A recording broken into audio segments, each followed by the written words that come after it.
Jauh sebelum nama Guan Yu bergema sebagai dewa perang yang tiada tandingannya, wujud seorang pemuda biasa.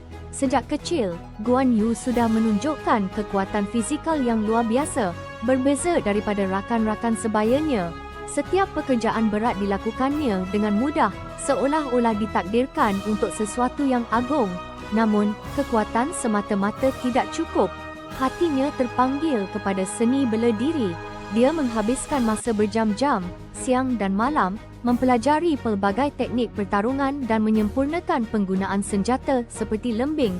Dedikasinya terhadap latihan membentuk tubuhnya menjadi benteng, siap menghadapi apa jua cabaran. Selain pedang dan tumbukan, Guan Yu juga seorang pembaca tega. Kitab Chun Qiu, sebuah karya klasik yang menceritakan sejarah dan prinsip keadilan, menjadi santapan rohaninya. Melalui pembacaan inilah, beliau memupuk nilai-nilai kesetiaan, keberanian dan integriti yang mendalam.